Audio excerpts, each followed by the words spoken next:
he sido designado como presidente de este tribunal. Quizá dos cosas.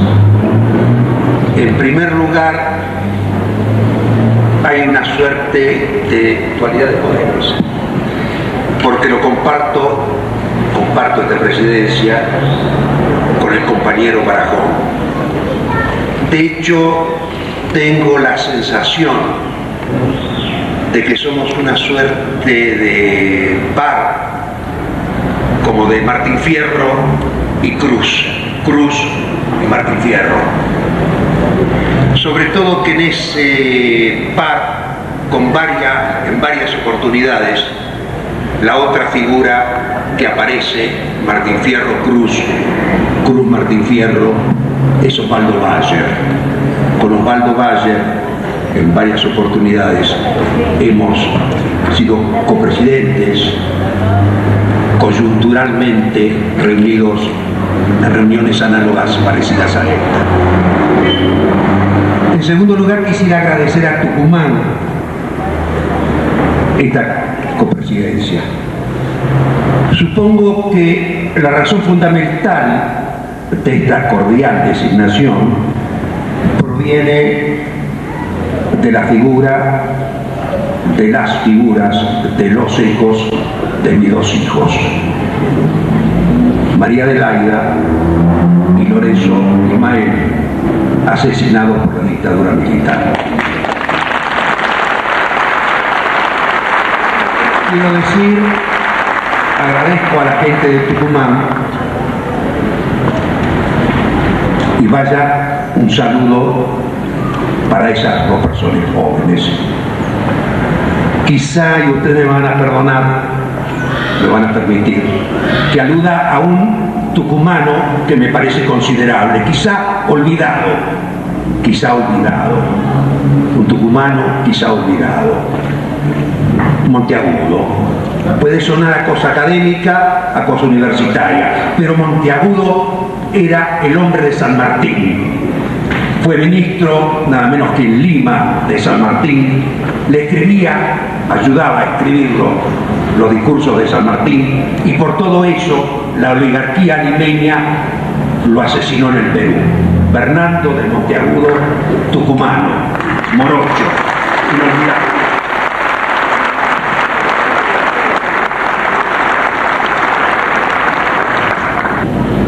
En mi carácter de copresidente del Tribunal Ético, declaro abiertas las sesiones del mismo. Voy a notificar sobre la composición del tribunal. Algo se dijo ya. Se integra por quien habla, de oficio periodista, el mío, y por los compañeros Luis Farinelli, cordial cura que está a mi lado, Gumercindo Barajón, diputado, presidente de la Comisión de la Legislatura de los Derechos Humanos, dijimos, copresidente de este tribunal.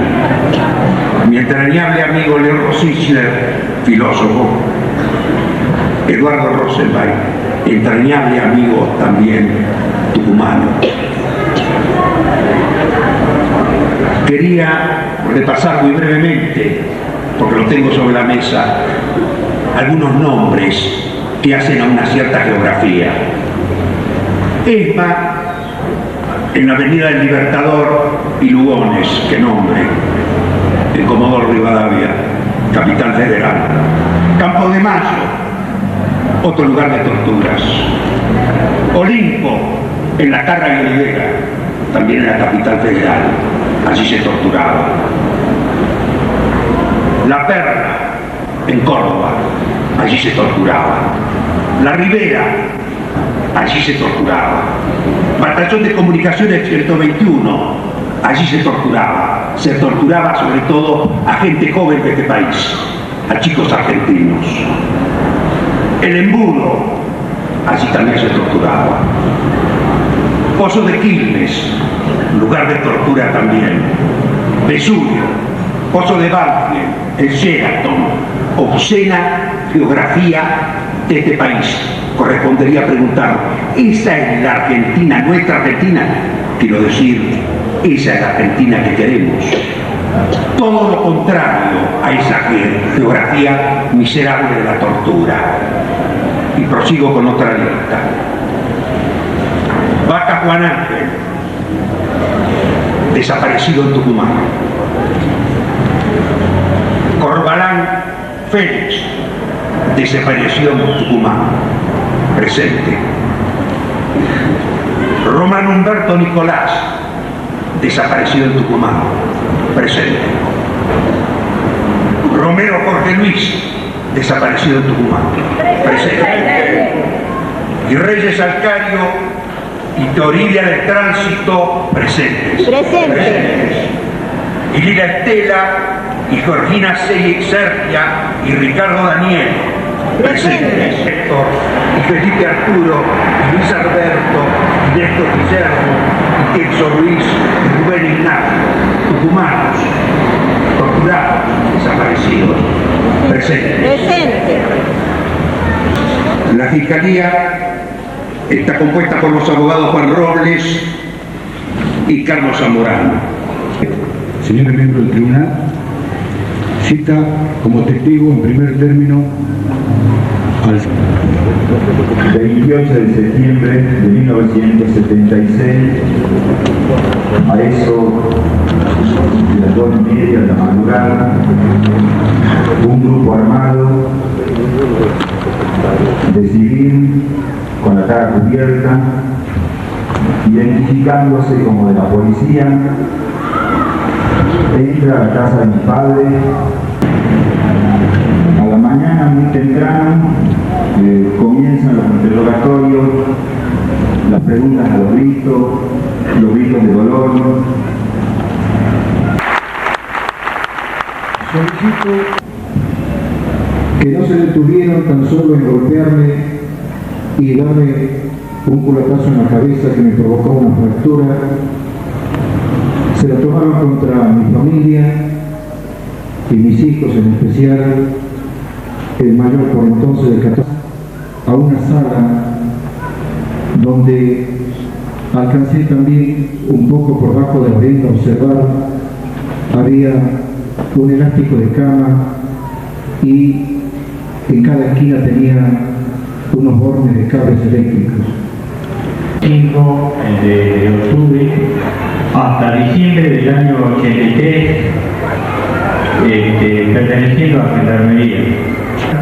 Estaban atados con esposados, independientemente, puede ser con las manos hacia adelante o hacia atrás. Tenían los ojos vendados. A medida que iban llegando, lo iban depositando en diferentes celdas y se lo iban torturando, se lo iban interrogando. De forma clandestina, no se les permitía, a nosotros se los amenazaba con que íbamos, si decíamos algo de lo que veíamos ahí, íbamos a ser detenidos de la misma forma que estaban las personas de esta. Mañana salía por la familia de Santana, a la tarde en la feria donde fui secuestrada y a la noche con maestra de la noche. Ese día, como les explico, el 17 de noviembre del año 76, en la escuela, como actualmente la profesora se la comió escolar. Yo había ido a la escuela y estaba en hora del recreo y la directora nos dijo: hoy hubo milanesas en el comedor, hagan un sándwich y tomen café. Entonces entré a la cocina y me senté con otras chicas, con compañeras de la escuela, y no sé si tendré valor para relatar cómo ha sido el secuestro de mí, pero voy a intentar. A la 1:30 de la mañana, más o menos, golpean la puerta. Los golpes ya no reconocí, pues ya me felicitaron otra vez los militares. Y yo salí a abrir la puerta. Cuando abrí la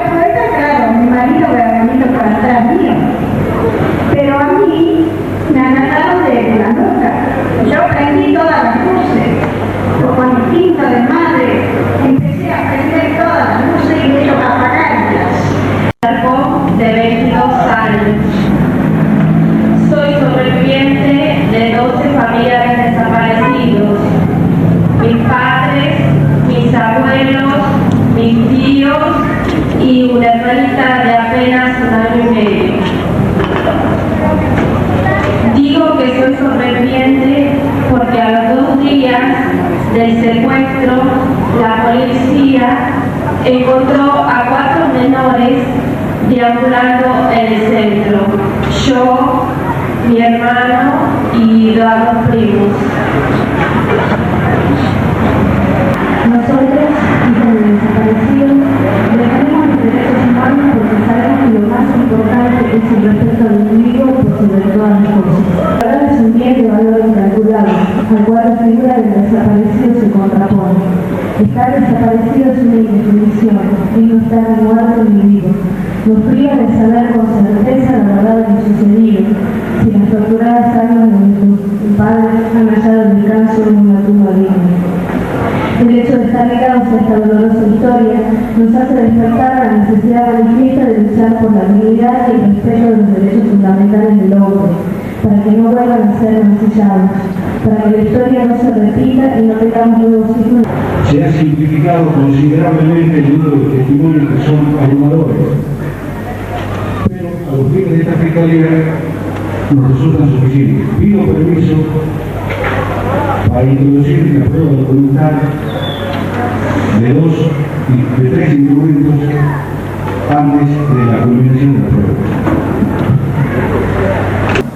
Y nosotros diremos, no porque no hayan sido culpables, no porque hayan sido declarados inocentes por los jueces de la Constitución, sino sencillamente porque hubo un atajo legislativo, la ley de obediencia debida, la ley de punto final y el último indulto obstaculizaron que aquí reinara la justicia y la verdad en nuestra patria. Muchas gracias. Quiero decir una cosita muy breve. Estoy de paso por Tucumán haciendo teatro y me llegó alguien, me invitó, alguien que no conozco, me mandó una cartita en la que me mandaba unas Mimi, ¿vos sos Mimi?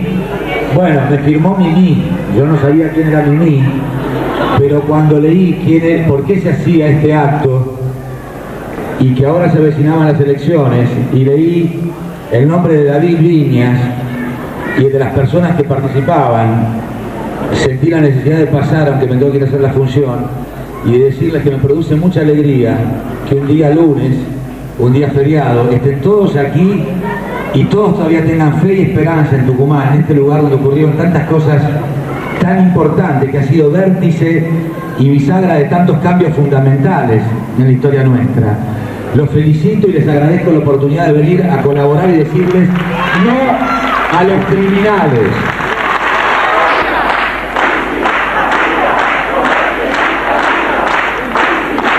Cinco miembros del tribunal, 3 minutos cada uno. En la coyuntura al resultado del juicio al general Bussi. Yo creo que aquí la ciudadanía ha establecido tajantemente la imposibilidad de que en una democracia puedan existir 2 clases. Aquellos que impunemente tienen el derecho de dar la muerte y aquellos que de segunda clase están convocados a recibir una sin resistencia. Yo creo que en este caso lo que este tribunal ha puesto de relieve es que estamos necesariamente tratando de constituir una sociedad donde todos tengan el mismo derecho a la vida y la impunidad para la muerte no exista. No expresa sino una cierta dimensión de la miserabilidad humana que pueden adquirir algunos personajes históricamente. Aunque haya justicia, sin embargo, pensamos que para la muerte no hay equivalentes. El general Bussi no podría pagar con toda su vida el haberle quitado la vida a tantos otros, ¿no es cierto?, que ninguna justicia podría restituirla.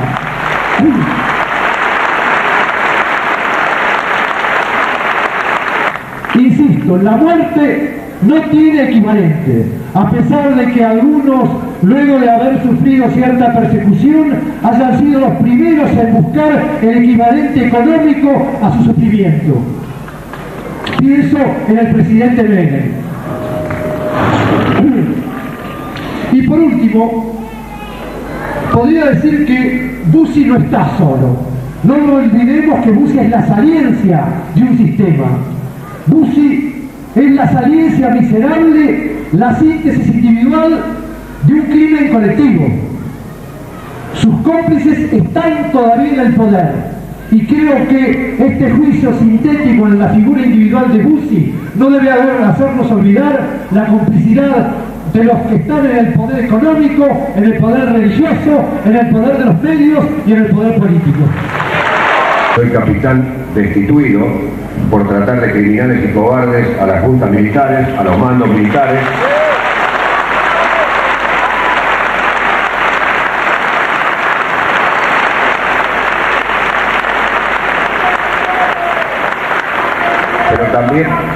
Pero también por beber de más. El general Bussi frecuentemente habla de la guerra y la guerra. Miente. Entre el año 70 y el año 76, de acuerdo a documentación militar y no del otro lado, cayeron del lado militar por acción de la guerrilla entre el 70 y el 76, 679 personas. A partir de marzo del 76, cayeron solo 56.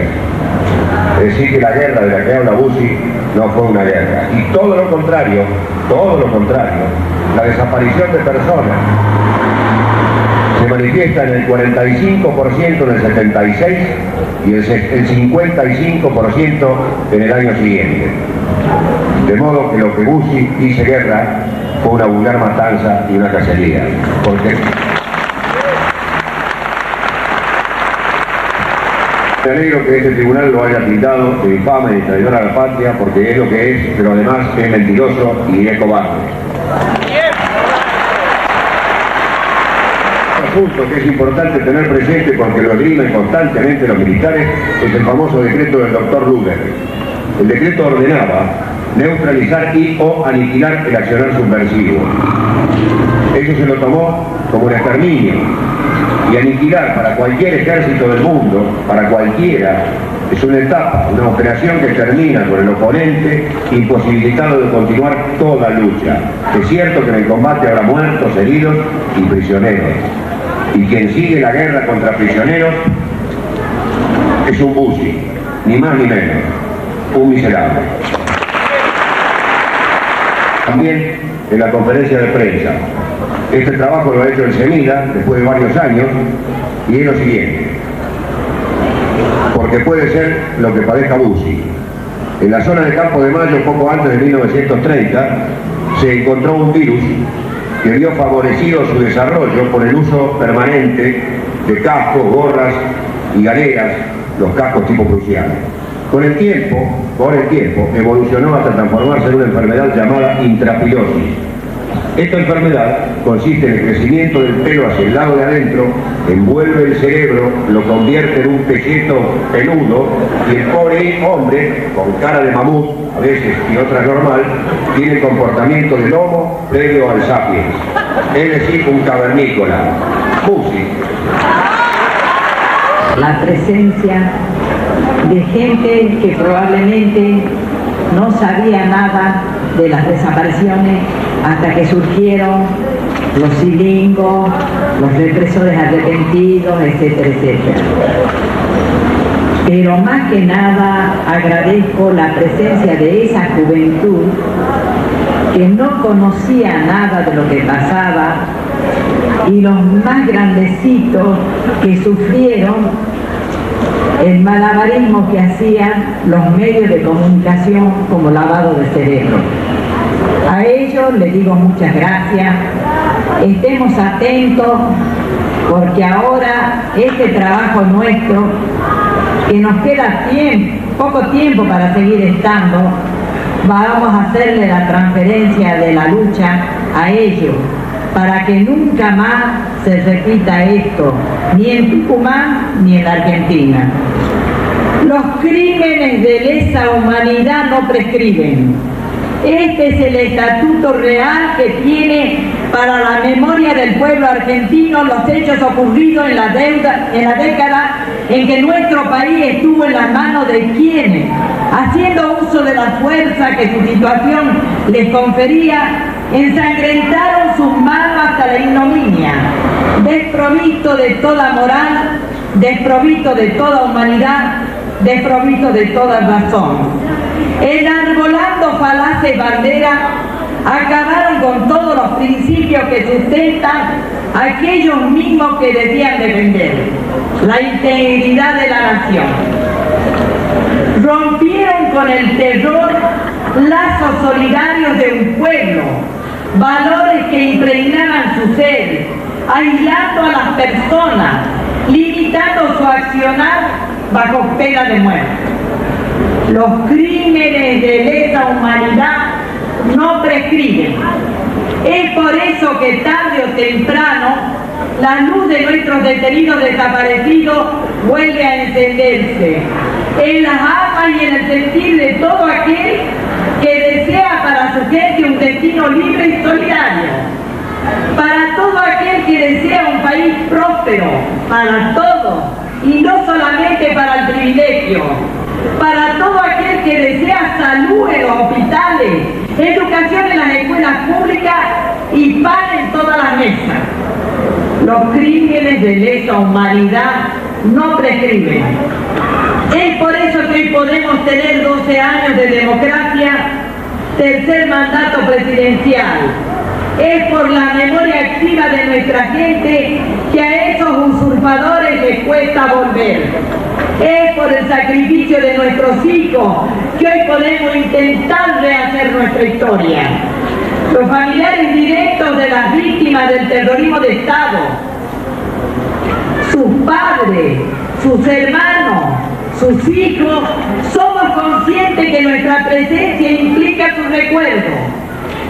Pero será el accionar del pueblo en su conjunto lo que restablecerá aquello que se perdió, aquello que intentaron desaparecer junto con ellos, nuestra dignidad.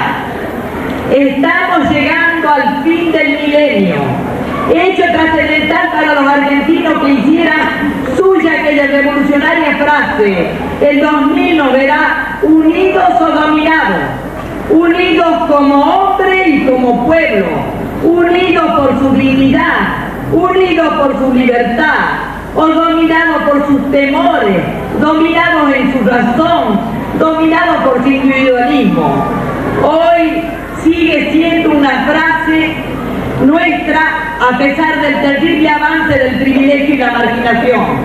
Será libre todo aquel que le confiera a su par los mismos derechos de lo que se siente merecedor. Será libre aquel que piense y sienta que la suerte del pueblo es su propia suerte. Estará dominado todo aquel que crea que la salida es la salida individual. Estará dominado todo aquel que crea que nada puede hacer por él por el destino de su patria, porque es su propio destino. Ahora quiero decir lo que las madres siempre pensamos: no somos capaces de tanta grandeza. Para estos asesinos ni olvido ni perdón. Nada más. Bueno, es para mí difícil, ¿no?, como sacerdote, decir algunas cosas. Uno siempre que en estos años recuerda o escucha testimonios conmovedores de lo que todos hemos sufrido, de lo que todos hemos vivido, sufre espantosamente, ¿no? Creo que todos hemos sufrido mucho al escuchar los testimonios. Mientras uno escuchaba, recordaba rostros de amigos míos que están muertos. Y si bien uno de esos años que hemos vivido hizo lo posible, yo también estuve preso y bueno, a pesar de que en esos años uno hizo lo posible, yo humildemente, no como un curita de barrio allá de Quilmes que tiene algunas villas miserias. Quisiera pedir perdón en nombre de la Iglesia, porque si bien la Iglesia tuvo excepciones honrosísimas, también es cierto que la Iglesia no hizo lo que debía hacer, no fue profética, porque si la Iglesia hubiera hecho lo que debería, hubiera hecho lo que tendría que haber hecho, se hubieran salvado muchas vidas. La Iglesia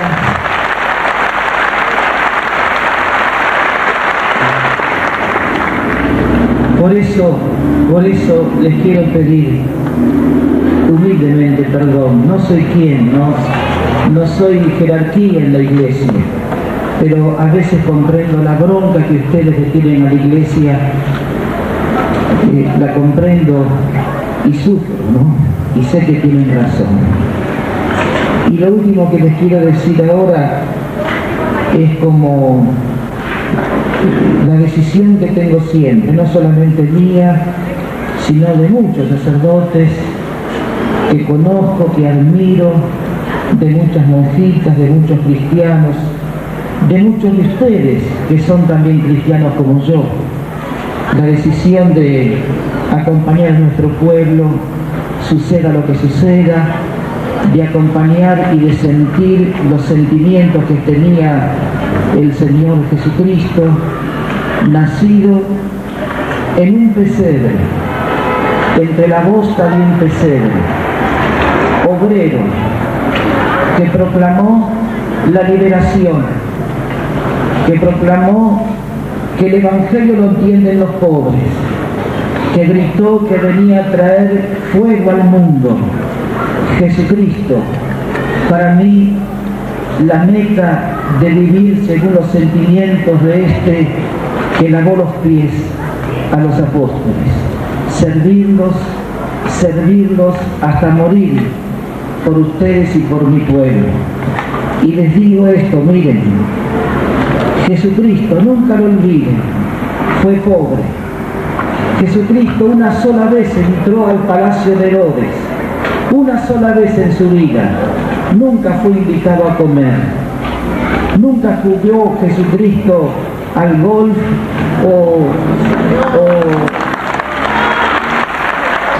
¿saben cuándo? Cuando fue condenado a muerte. Nunca olviden que el poder mató a Jesucristo. Nunca olviden que fueron a buscarlo de noche a Jesucristo. No había jeep ni ametralladoras, pero había espadas y escudos, y fueron de noche, porque siempre los cobardes obran de noche. No se olviden.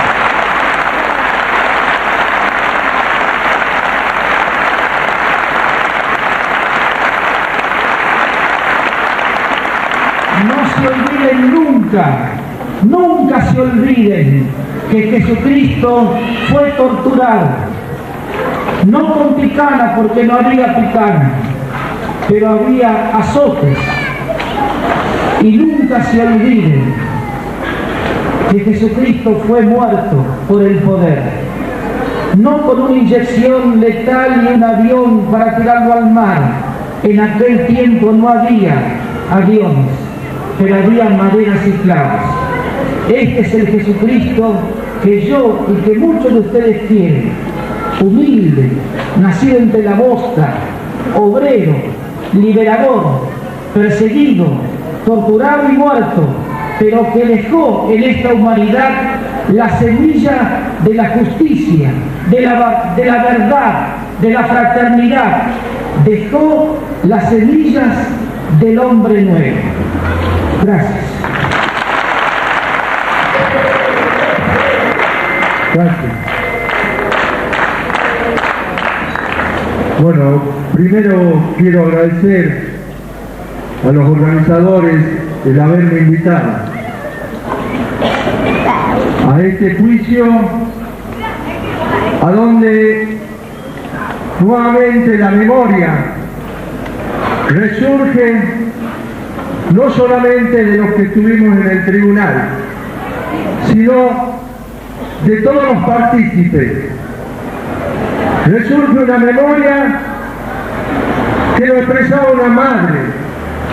No habrá ni olvido ni perdón, ni tampoco vamos a aceptar arrepentimientos sin que estos que han torturado, matado, estén presos o condenados.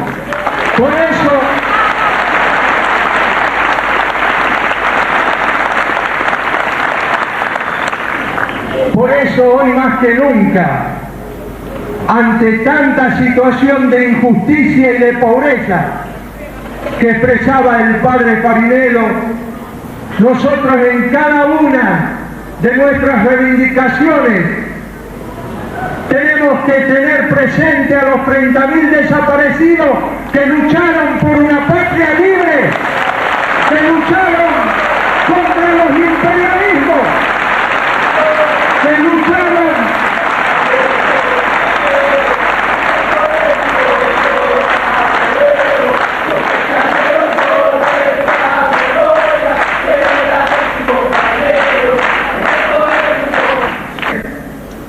que se hace mucho más difícil, y hoy podemos ver que nos quieren desunir.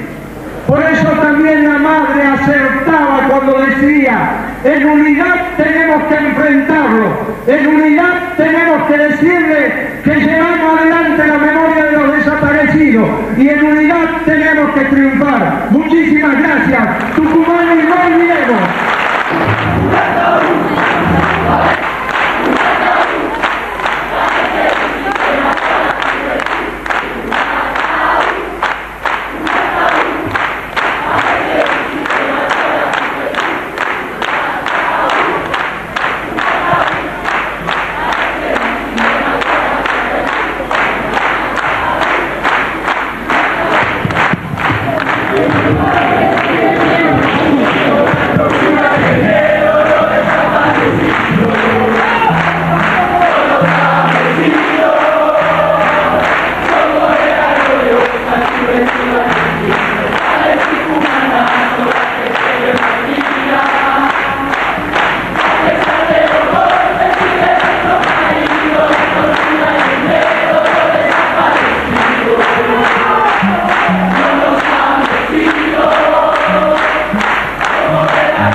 maneras que sin saber, adormecidas, noticias repetidas, esto de durar y ya no permanecer y consentir tantas injusticias repetidas.